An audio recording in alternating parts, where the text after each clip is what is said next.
এর ভিতরে প্রবেশ করবেন কি করে?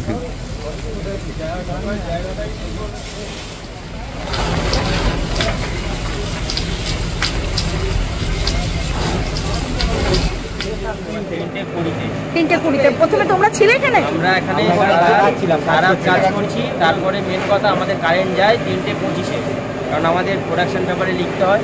তো আমরা নাইটে মেশিন চালাচ্ছি। তারপরে আমাদের যে সিকিউরিটি আছে উনি আমাদেরকে ইনফর্ম করে যে আগুন লেগে গেছে, তোমরা বাইরে চলে আসো। আমরা তখন বাইরে বেরিয়ে যেদিকে আমাদের কাটিং হচ্ছে প্রিন্টিং ইউনিটের সব ছেলেগুলো ওরা ছুটে আসছে। তারপরে ফের আমরা গেছি।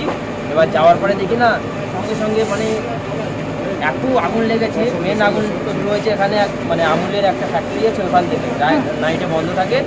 তারপরে আমরা ফোন করলাম, সব জায়গায় ফোন করেছি। আমাদের ফোন ধরে আমাদের সাথে গিয়েছে 10 মিনিট ধরে। ভালোভাবে আমরা দিয়েছি ওদেরকে। আমরা বললাম যে মেনলি যে লোকেশানটা আমরা দিয়েছি, তো ওরা বলছে আমি তাও বুঝতে পারছি না। আমি বলছি এক কাজ করুন, আমাকে আপনার হোয়াটসঅ্যাপে মেসেজ করুন, আমি এক্স্যাক্টলি লোকেশান পাঠাচ্ছি। তারপরে পাঠানোর পরেও গাড়ি তোমার 1.5 ঘন্টা লেটে ফায়ার ব্রিগেডে আসার পরে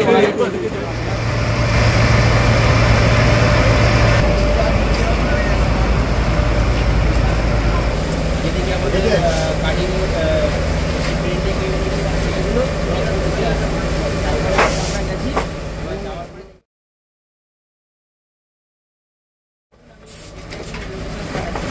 তারপরে পাঠানোর পরেও গাড়ি 1.5 ঘন্টা লেটে ফায়ার ব্রিগেডে।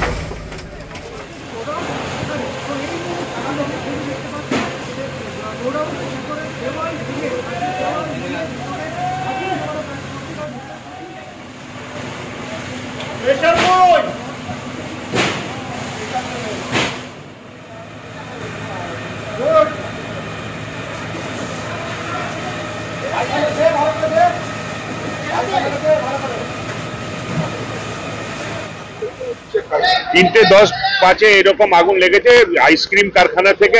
আগুনটা শুরু হয়েছে যারা রাত্রিবেলা নাইট শিফটে গেঞ্জি কারখানায় কাজ করছিল তাদের কথা অনুসারে। টোটালটাই যা যা এখানে ছিল গোডাউন কারখানা সব মধ্যেই ছড়িয়ে পড়েছে।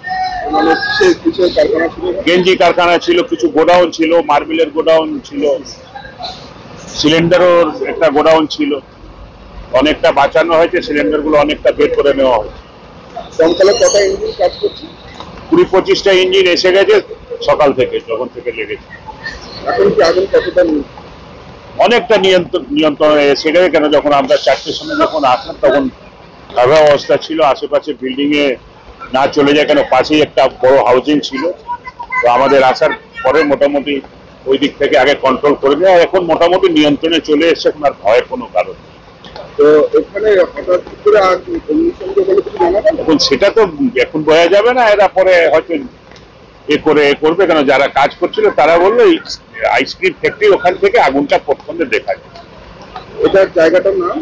এটা জায়গার নাম আগে সুশান ফ্যাক্টরি ছিল, এখন ছোট ছোট অনেক ফ্যাক্টরি। 29 নম্বর যশোর 29 নম্বর আগে, বহু আগে সুশান ফ্যাক্টরি ছিল, 20-25 বছর ধরে বন্ধ।